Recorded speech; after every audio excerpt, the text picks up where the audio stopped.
Olá, terceiros anos, bem-vindos à nossa terceira videoaula que finaliza o primeiro trimestre de 2021. E hoje o nosso tema é dissertação argumentativa, que bicho é esse? Os objetivos da aula são entender o que é e para que serve uma dissertação argumentativa, conhecer a estrutura desse tipo de texto, conhecer alguns projetos de texto, aprender o processo inicial de escrever o gênero proposta de redação do Enem. E antes que vocês me digam, para que aprender isso? Lembrem que é muito mais do que o Enem. A redação dissertativa argumentativa é importante na nossa sociedade não porque cai no Enem. Ela cai no Enem porque é importante.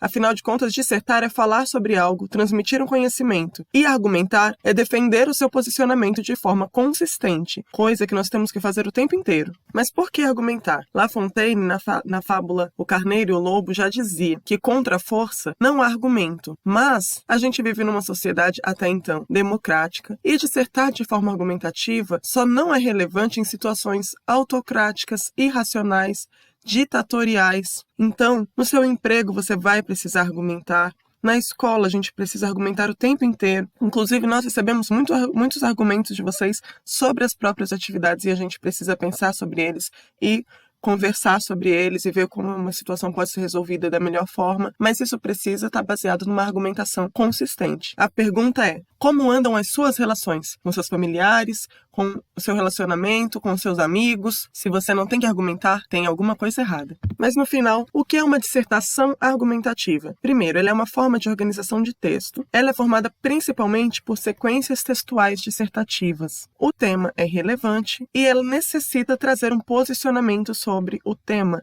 Não dá para ficar em cima do muro quando a gente vai dissertar de uma maneira argumentativa. Porque a ideia é usar argumentos para convencer o seu interlocutor a aceitar e concordar com seu posicionamento. Quer seja numa viagem, numa escolha de profissão, ou mesmo dentro do seu mercado de trabalho, você vai precisar argumentar para defender os seus posicionamentos. Por isso que é tão importante. Além dessa esfera cotidiana, os gêneros textuais, como sequências dissertativas, eles estão presentes nos artigos de opinião, na monografia, dissertação, tese. Então, se vocês pretendem seguir no ensino superior, vão precisar aprender isso para além do Enem, em cartas de solicitação e reclamação, em resenhas e, é claro, em conversas minimamente inteligentes. De maneira geral, qual é a estrutura de uma dissertação argumentativa? Ela tem a introdução, no qual você tem que apresentar o tema, do que é que você está falando, e o seu posicionamento sobre esse tema. Gente, não vem com aquela história de, pode ser ruim, mas pode ser bom.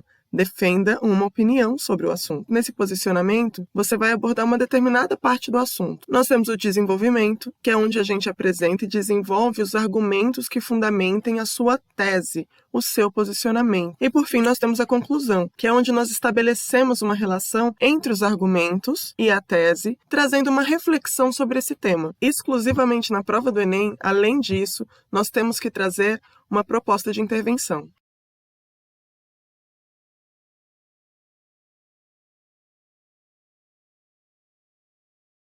E para iniciar uma dissertação, a primeira coisa que a gente precisa é montar o projeto dela. Ler o tema com atenção, ler textos sobre o tema de fontes confiáveis, e isso agora eu já estou dizendo de forma geral, não só para o Enem. Parar e pensar sobre o assunto. Gente, pensar é fundamental. Definir sua posição sobre esse assunto, e aí não vale ficar em cima do muro e nem assumir posições polêmicas que firam os direitos humanos. E definam pelo menos 2 argumentos para sustentar a sua tese. Experimente fazer isso com áreas de conhecimento diferentes, serão muito importantes para vocês.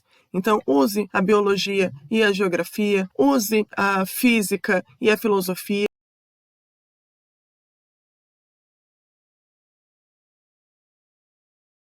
E aqui nós temos um modelo de pré-projeto que nós vamos usar essa semana. O tema nós vamos entregar para vocês. Vocês vão ler os textos e vão pensar qual é a tese, qual é a ideia central a ser defendida. Vão escolher um argumento, vão dizer qual é a estratégia argumentativa que vocês vão usar. Pode ser a citação de uma autoridade no assunto, um exemplo, um fato, um dado estatístico, uma comparação. Lembrem-se sempre que se você for usar um exemplo ou um fato, isso vai acontecer quase de uma forma narrativa. Esse fato, escrever sobre isso não pode ultrapassar 50% do seu texto, senão já não é mais uma dissertação argumentativa, certo? E com qual área do conhecimento isso daí se relaciona? E busque uma conclusão. Aqui nós já vamos começar a usar o modelo do Enem, para que fique bem gravado para vocês. Conforme eu prometi aqui, Eu vou dar um exemplo para vocês com aquele tema que a gente tem lá na apostila. O tema é a promoção da segurança no trânsito no Brasil. Minha tese é: a redução da velocidade em vias públicas diminui o risco de acidentes fatais, promovendo a segurança no trânsito. Observem que eu retomo palavras-chave do tema. O meu argumento 1 pode ser a diminuição da velocidade nas vias em outros países. Então, nesse caso, eu estou dando um exemplo. E a área de conhecimento relacionada com isso é a geografia. O meu argumento 2 pode ser a física, por exemplo, se a gente mostrar que dentro de uma determinada distância do ponto X ao ponto Y, a diferença de tempo que você vai levar de um espaço para outro é mínima em relação aos benefícios. Quando a gente reduz de 60 para 50 por hora, por exemplo. Nesse caso, estamos trabalhando com dado. Mas eu poderia usar uma infinidade de outras coisas. E por fim, para minha proposta, eu tenho como ação propor um novo Código de Trânsito. Quem pode fazer isso? A Câmara dos Deputados Federais. Como fazer isso? Através do estudo detalhado de índices em outros países. Detalhamento. Eu escolhi o detalhamento do agente, pois cabe aos deputados criar leis que favoreçam o povo. Quem cria a lei é deputado. E qual é o efeito? Para que fazer isso? Esperamos que com a legislação mais vigorosa, os acidentes fatais diminuam em nosso país, pois a redução da velocidade traria um impacto mínimo para os motoristas e beneficiaria demais os pedestres e ciclistas, promovendo maior segurança no trânsito. Observem que a gente retoma a tese aqui no final. Então, gente, o projeto de texto, ele é fundamental. Por quê? Porque ele estabelece uma sequência lógica. Você não começa a escrever a redação às cegas. Você tem ali, no início, o tema, a sua tese, você já determina quais serão seus argumentos e já determina também como você vai terminar o seu texto. E a partir daí é como se você montasse um esqueleto do seu texto. E o leitor acompanha o seu raciocínio. Se você organiza direitinho, o leitor consegue acompanhar o seu raciocínio. Lembrem-se que não existe uma receita única ou simples. Cada um de vocês vai desenvolver um projeto específico, uma forma de escrever com a prática. Mas enquanto vocês vão desenvolvendo, a gente traz algumas sugestões aqui. No primeiro projeto, vocês podem pensar na introdução em apresentar o tema, apresentar a sua tese, escrever qual o seu argumento 1 e qual o seu argumento 2. E aí você finaliza aí. No desenvolvimento, em um parágrafo, você vai desenvolver o argumento 1, que já foi apresentado lá em cima. Você retoma ele e diz o porquê ele é assim, por que ele é importante. E num outro parágrafo, você desenvolve o seu argumento 2. E na conclusão, você parafraseia a tese, explicando a importância dos seus argumentos para ela.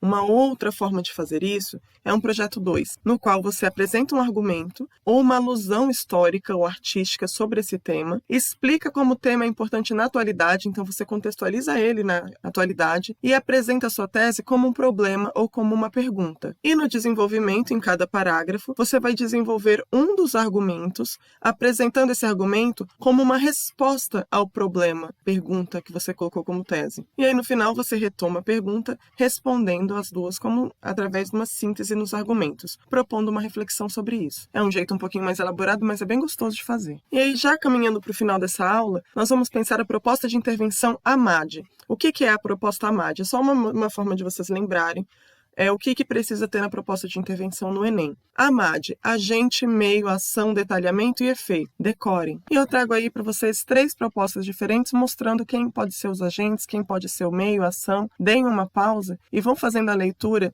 de acordo com a cor. A sociedade civil, através de organizações e agremiações, deve pedir a alteração da legislação, pois apenas a mudança da lei impedirá a continuidade desses desfalques e assim, como resultado, espera-se que diminua a corrupção no Brasil. Aí façam a leitura de cada uma das propostas para vocês observarem como funciona essa proposta do AMAD. Muita atenção na proposta de intervenção do Enem. Cada um desses itens vale aproximadamente 40 pontos. Então, se você deixar de colocar um desses itens, você já perde ponto. E lembre-se, não pode ferir a DUD, a Declaração Universal dos Direitos Humanos. Como eu já disse, façam a leitura. Vocês vão ver que não tem nada absurdo ali. Mas às vezes a gente nem sabe que está ferindo. Quando, por exemplo, há uns 2 anos, dentro da proposta do Enem, um aluno colocou, por exemplo, pessoas que são analfabetas não deveriam ter acesso à internet. Observe que, em vez de pensar o analfabetismo como um problema a ser resolvido, ele exclui uma parte da população de um direito que deveria ser de todos. Isso fere a DUD, então cuidado. E aí tem as referências para vocês, eu espero que vocês tenham gostado da aula, e caso precisem, é só me chamar lá que a gente marca uma aula síncrona para falar um pouquinho mais de tudo isso, beleza? Um abraço para vocês e até a nossa próxima aula no próximo trimestre.